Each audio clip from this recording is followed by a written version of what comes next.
All right. Hi, everyone. Welcome to Mindgasms. So, I am Andrew, aka Ideological Mindgasms, for the purposes of this video, because, of course, I am going to continue my series on Jordan Peterson's book called Beyond Order, which is the sequel to his 12 Rules for Life. Apparently, 12 rules weren't enough. And of course, Jordan Peterson is the famous or infamous, depending on how you look at it, internet famous clinical psychologist. And he, well, like I've said before, I like his first book, Maps of Meaning, because he looks at different religious archetypes and compares these different religious archetypes between different religions and that sort of thing. He's much more Jungian in that sense, and he mentioned Carl Jung a lot back then in some of his original lectures and something like that. But he's gotten increasingly like fucking reactionary and saying crazy shit, like as I've criticized in many videos before. But anyway, this is rule 6 out of the second set of 12 rules.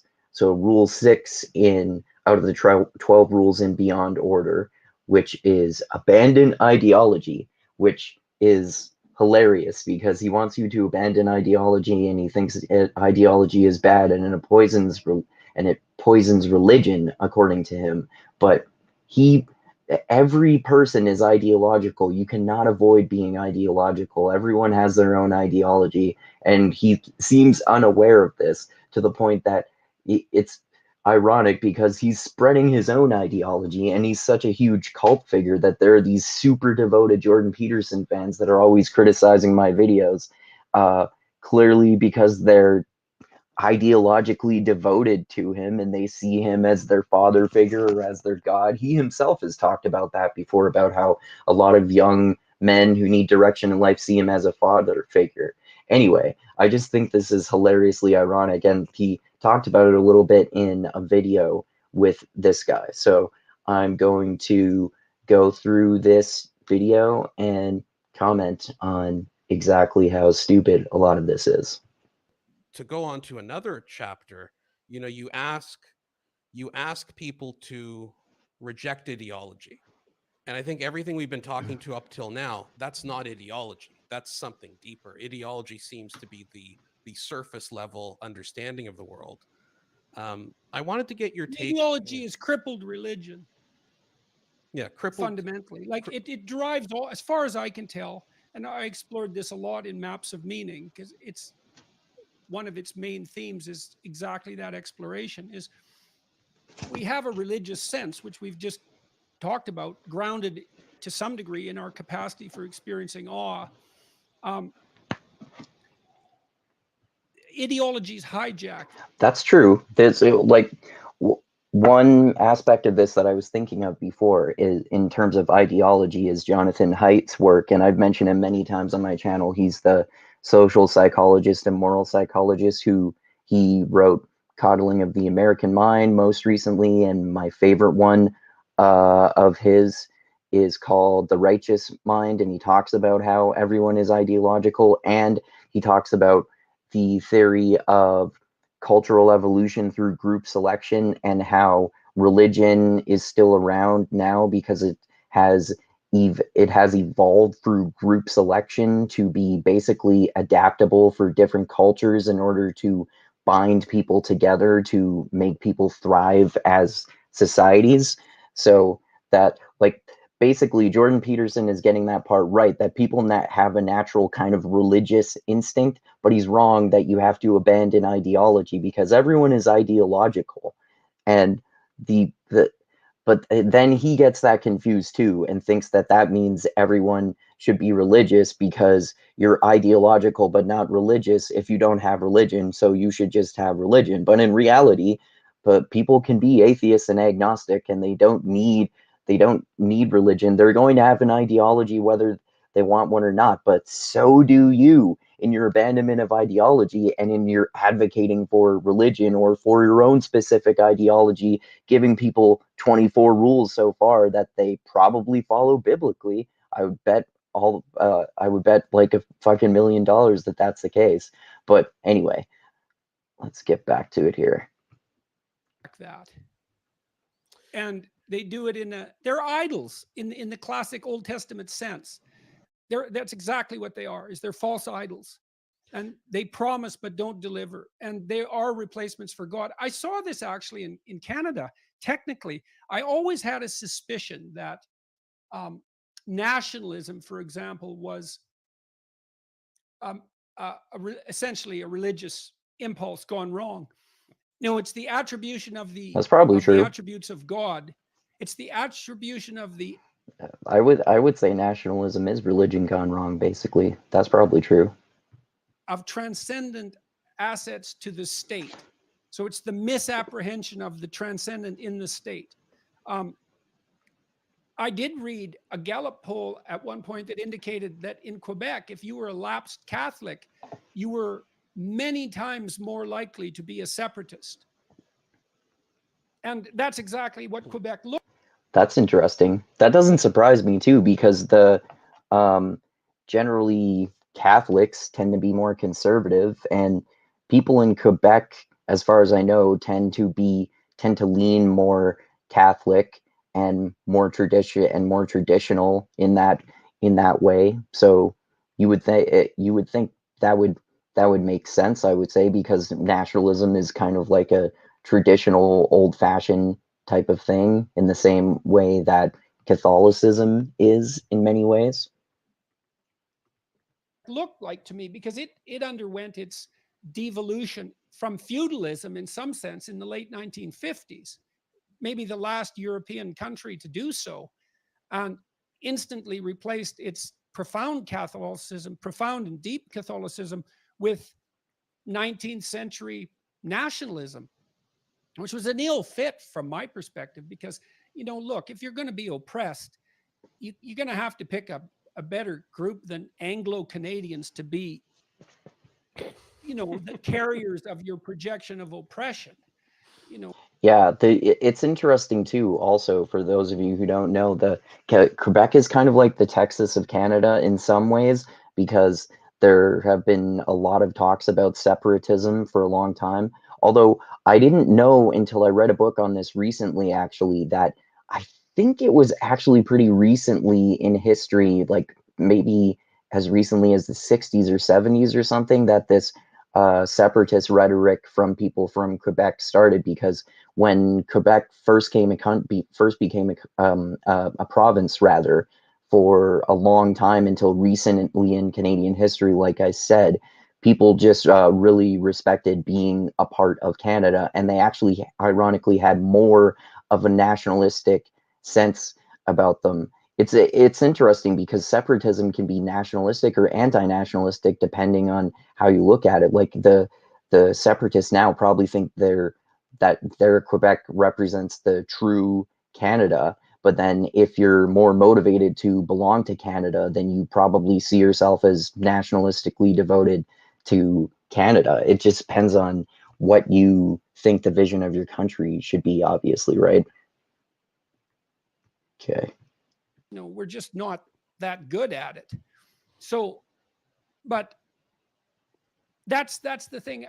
Also, I think that the rationalist atheist types don't quite get, they don't think of religious behavior as biological or instinctual.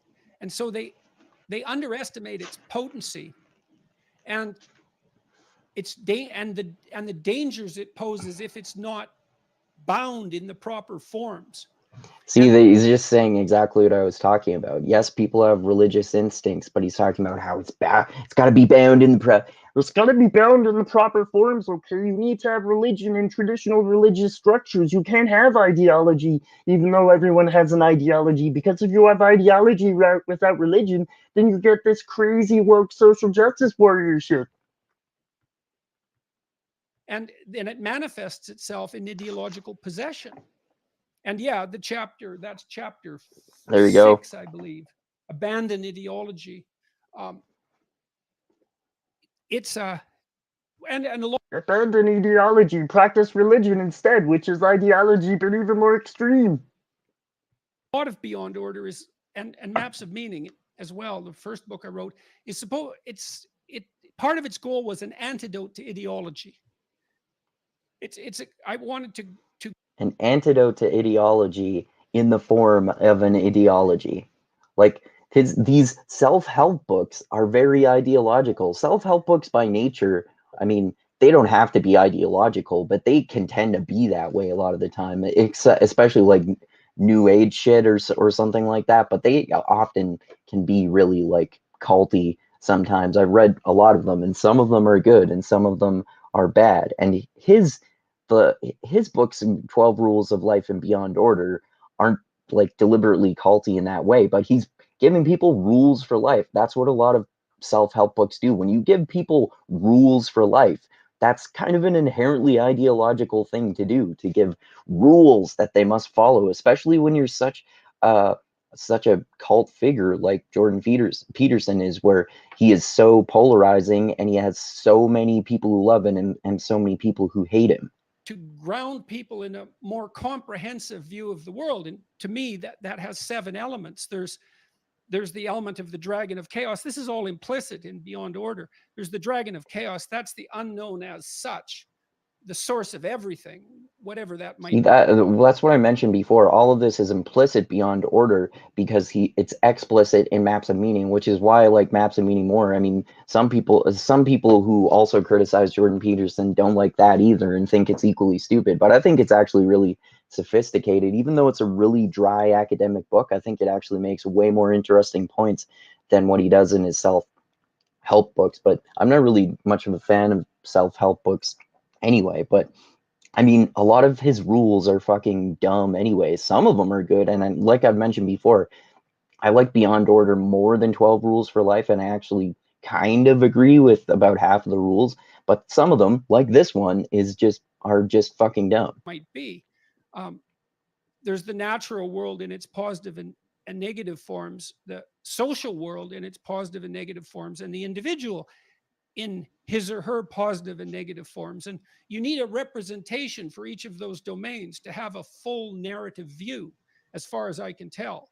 And there should be, you can tell a story by making any of those. You don't need to understand every archetype in order to have a full narrative view. Like, you can go with the Joseph Campbell line, hero of 1,000 faces, that the idea of the monomyth that everything is the same story.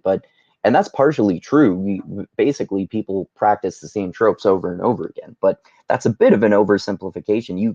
People come up with endless new types of ways to do the same tropes, and people actually do come up with original ideas sometimes. Like, I don't know, 1,000 years ago, did they have even a tiny fraction of the technology we have now? You could say a lot of things like cell phones, or I don't know, laptops or headphones or things like that are similar versions of things that already existed, but they still are different things. So this is definitely an oversimplification. Those characters interact with any of the other characters.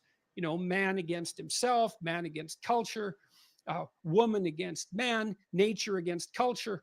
Those are standard narrative tropes, but you have to understand, you have to have a representation for all of those domains, positive and negative, to have a worldview that is unbiased in my estimation. And ideology is only see that too, to have a worldview that is unbiased. You can totally have an unbiased worldview, bro. Fucking ridiculous, man. He thinks he's unbiased and you can have an unbiased worldview. Everyone is inherently biased. If he knows that people have a religious instinct, he should also know that everyone has their own ideology, whether they want one or not. And also that it's impossible to be unbiased. We cannot escape our biases, regardless of whether we want to or not. We can try to be more rational about things like that. But again, to go back to Jonathan Haidt, people are not rational. We start off with intuition. Our brains start off with intuitions, and we rationalize forward from that. That's how people think. That's why we all have biases. That's why I criticize Jordan Peterson a lot. Other people do. Other people think he's like the fucking second coming of Jesus or some shit. That's because everyone has fucking biases, man.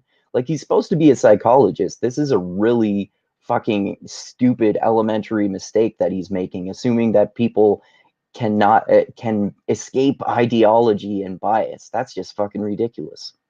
A partial representation at best. But they seemingly provide a quick answer to a complicated problem. And, you know, this is what I've noticed. Definitely, it's been evident, especially in my generation, especially at my age.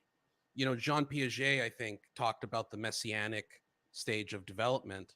I think it's very difficult for some people to comprehend or at least accept the reality that Team Red or Team Blue is not objectively good all the time. It seems very difficult for people.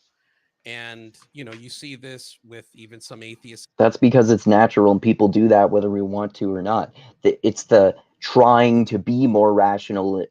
We can try to be more rational, but we can't be rational. We can try to be less biased, but we can't be unbiased. That's why some people are not totally stuck in Team Red or Team Blue, and you can think that both sides are right or wrong about different things, because some people are more ideological and more biased than other people. But that doesn't mean that because you're not fully in Team Red or Team Blue that you are also that makes you unbiased. It just means that you have different opinions, and maybe you're more right than Team Red or Blue about some things and more wrong than them about other issues. Like, who fucking knows? As you mentioned, who say, well, I don't believe in religion, but then their entire existence is posting about atheism or, you know, doing something that This shit fucking annoys me. Like, actually, their criticism is valid, but at the same time, what they're saying fucking annoys me. It's true that, and I criticize Sam Harris and militant atheists like this too, which is why I'm not a militant atheist anymore. I'd say I'm an agnostic atheist. I don't believe that any gods exist, but I don't know whether any gods exist or not, because no one does, because no one has died and come back to life, as far as I know. So yeah, being all anti-religion, anti-theist, and hating on religion and acting like it poisons everything, even though I'm a fan of Christopher Hitchens, that's fucking stupid. And atheists certainly can get just as religious people, but that doesn't mean that the part of this that I think is fucking stupid is that doesn't mean that atheists inherently are being religious in not believing in gods. It's this part of this aspect of what atheists say is still valid, and atheist just means that you don't believe any god exists. It doesn't mean that you have to have this fucking religion based on science and basically just be religiously devoted to scientism and act as if science can explain everything. And like Sam Harris literally writing a book called The Moral Landscape, in which he argues that science can give us moral values and tell us how to live our lives. That kind of shit is fucking ridiculous, and atheists being ridiculously fucking religious without even realizing it, and just as religious as fucking evangelical Christians or evangelicals in any other religion. But again, fucking nuance, bro, is important. You're fucking oversimplifying. It's your ideology, and I know Jordan Peterson has this ideology because he talks about this in one of the rules, not in Beyond Order, but in 12 Rules for Life, that he thinks that there are no atheists. There's no such thing as an atheist because everyone believes in God, because according to his stupid definition of God, everyone has a highest moral value, and that is your God. Except, no, that's not God. That's your own biased, irrational definition of what God is. Most people disagree with you about that, and whether they agree or disagree, they don't have to follow your definition. And also, you don't get to define people and tell them whether they're atheists or not, and tell them that they actually, because if you're doing that, you're saying that you know people's beliefs more than they do themselves, which is what fucking annoys me about this shit. No one knows what anyone else believes or the type of person they are better than they do themselves, unless they're literally fucking delusional, like literally psychologically insane, and they need medication because they're having delusions about reality. But if you're a normal, healthy person, then you cannot say it's fucking totally stupid to tell someone that, oh yeah, these atheists are just religious and therefore all atheists are religious. No, just fucking stupid militant atheists like Sam Harris are fucking religious. You don't have to be like, I'm an indifferent atheist, not a militant atheist. I think that's a way better fucking idea. Don't be militant about anything other than, like, I don't know, uh try to avoid murdering people and don't rape kids or some shit like that. That essentially shows it's a religion. I'm curious more so about people in the middle who are apathetic to let's say ideology or politics, who are now being forced into a culture that is forcing them to be political. In other words, cancel culture has presented itself in such a way where if you're a sports fan who doesn't like politics, now your sports are politicized. If you are a teacher and you like teaching Dr. Seuss, can't have that anymore. It's gone. So people are essentially, in many ways, being forced to become ideological. And I guess my question to you is how No, you're can only forced to become ideological if you're way too fucking online. Yeah, some of this woke shit is drifting into reality, but it's not the people forget that a lot of this woke shit is mostly online and, like I said, doesn't bleed into reality that often. Yeah, some people are uh, like not reading Dr. Seuss books, but even though I made an a mocking, ironic video reading a dangerous doctor, supposedly dangerous Dr. Seuss book called Green Eggs and Ham. It was actually the publishers of the books who removed them. So it's them, the people who own the company, being woke. It's not any customers complaining about it or shit like that. A lot of this stuff has not affected the real world very much. can they resist the temptation to become ideological and in some cases radicalized by the presence of ideology, by the push of Oh, ideology? right. Yeah, I forgot the main point of that. The main point is that this guy, from knowing Jordan Peterson, and Jordan Peterson especially, should know that you can't be forced to be ideological. He's all about free will and individual responsibility and enlightenment values. Just don't be a bitch. That's what you should say according to Jordan Peterson's values. Have some fucking free will and prevent yourself from becoming like fucking woke, crazy, ideological person, like what they're describing. Well, that's a good question. I think that your reference to the messianic stage, it's funny, virtually no one ever talks about that aspect of Piagetian theory. Oh, I've really? also I've often noted that these great psychologists, they're stripped of their bizarreness when they're presented academically, and it's a real disservice because in the more baroque elements of their thought, that's often where the true genius lies. And Piaget's identification. You mean like Carl Jung talking a whole lot about astrology and shit like that? That was useful shit.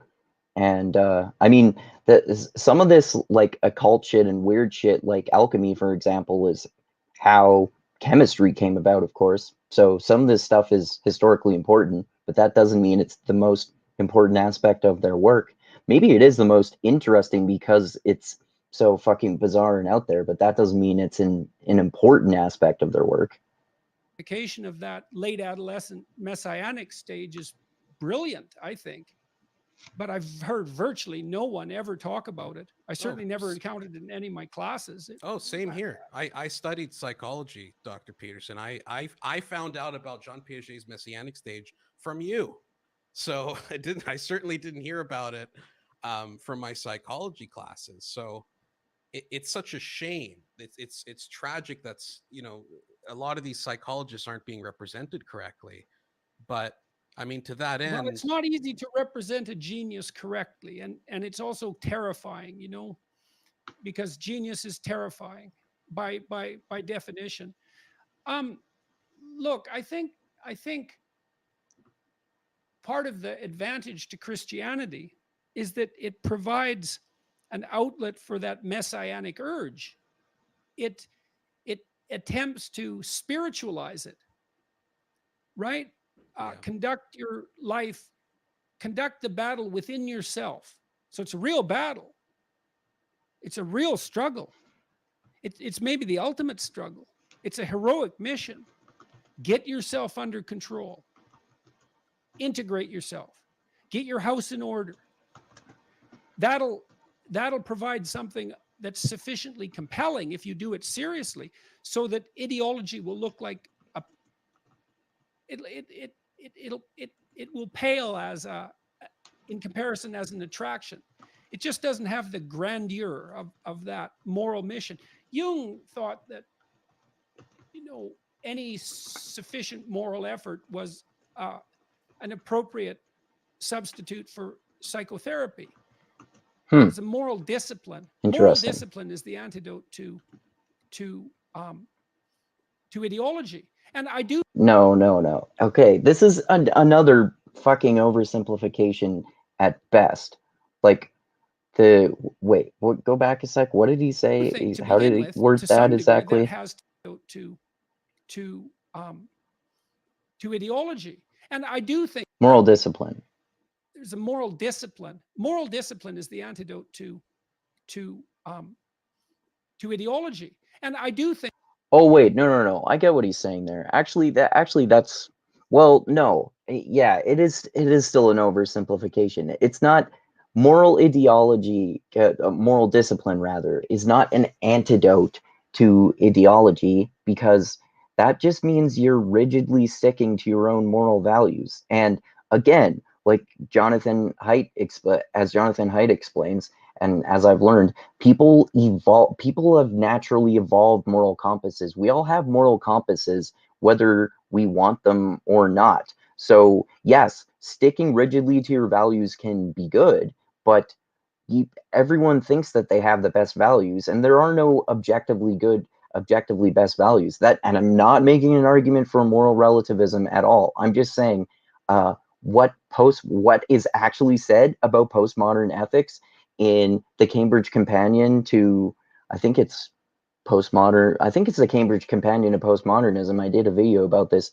years ago. Go check it out. Is that you should have a moral framework, but it should be flexible and adaptable to change. And if it turns out that your moral value is not working very well in reality, then you should change it. That's just scientific. That's just approaching things scientifically, rather. That makes sense, because you can rigidly adhere to moral values too much, to a fault, to the point that you're rigidly adhering to values that that hurt other people or that harm yourself. You're harming yourself by sticking rigidly to these values to a fault, or harming others, like I said. So yeah, oversimplification at best. I think, to begin with, to some degree, that has to do with genuine discipline. That's order. It's like, pick a discipline. And two of the chapters in Beyond Order emphasize that, is to begin with, you discipline yourself in some direction. At least you learn how to devote your forces to a single end that way.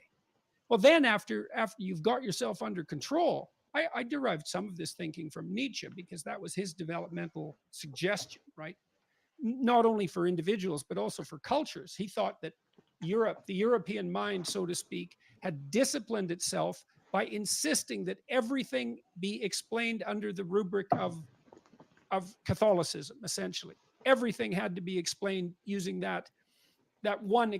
I'm not familiar with exactly what he's referring to in terms of Nietzsche here, and maybe he's right, but just keep in mind that I've made at least a few videos before, or at least have mentioned at least a few times in my other videos criticizing him, that a lot of what he says about Nietzsche is totally fucking wrong, and he often doesn't realize that Nietzsche actually makes the point that directly refutes what he's talking about.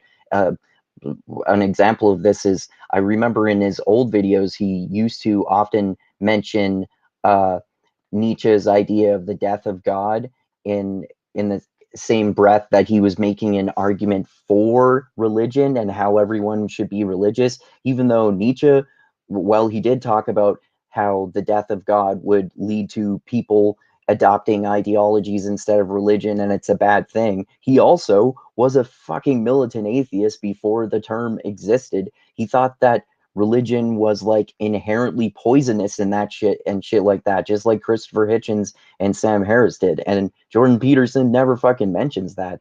I assume that he's aware of that, but he's never made it clear that he's aware of that. And so he misuses Nietzsche all the time. But again, I'm not familiar with his opinions on Catholicism exactly.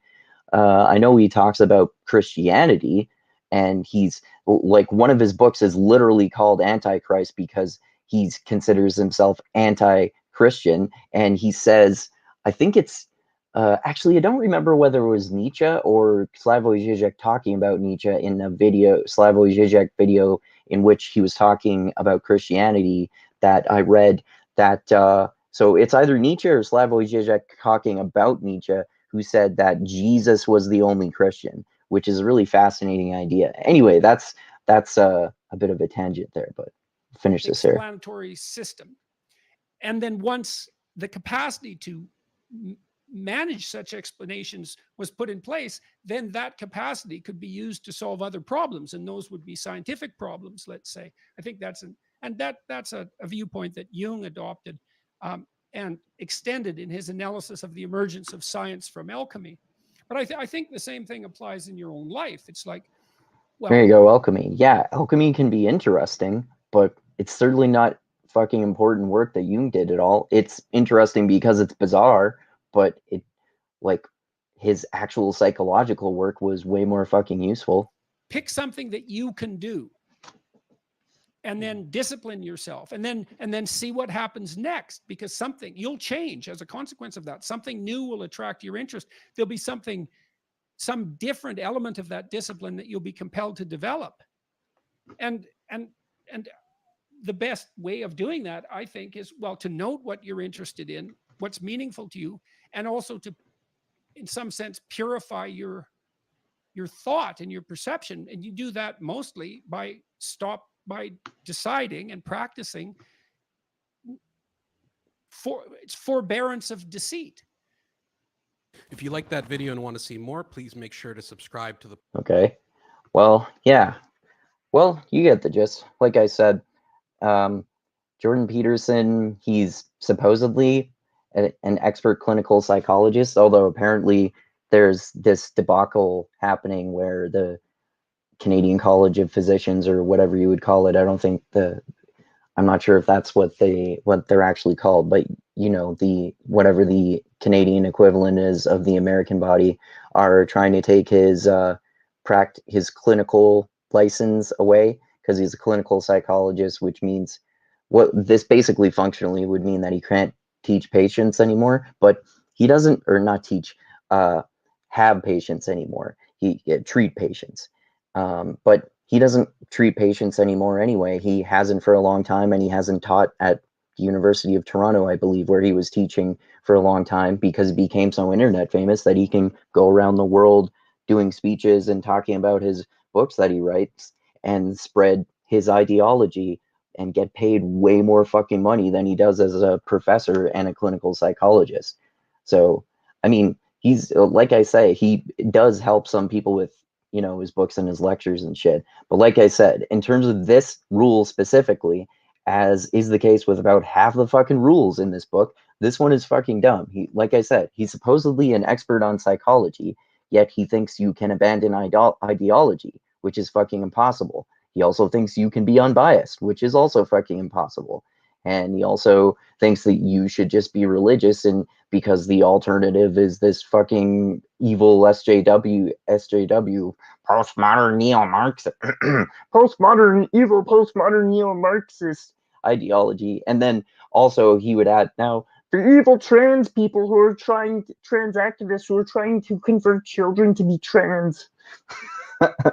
Anyway, yeah, Jordan Peterson, he makes some good points sometimes, but lately he's way more fucking reactionary, and half the rules in this book are stupid, and this one is really fucking stupid too.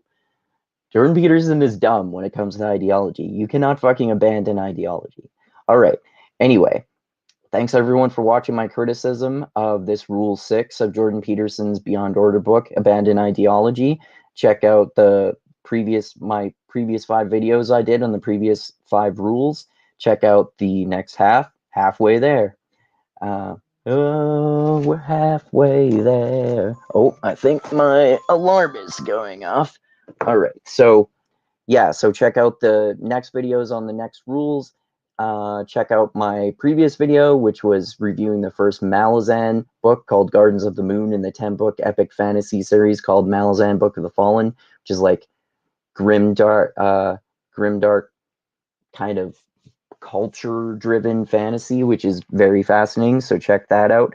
And probably the next one will either be today when I'm talking with my friend Chris about the documentary series Ancient Apocalypse, hosted by the journalist Graham Hancock, who posits the theory that something called the Younger Dryas impact was which was like a very long period of time of comet bombardment on Earth about 12,000 years ago during the last ice age that wiped out an advanced civilization that constructed all of these ancient megalithic structures thousands of years earlier than what mainstream archaeology still mostly believes, but previously completely believed.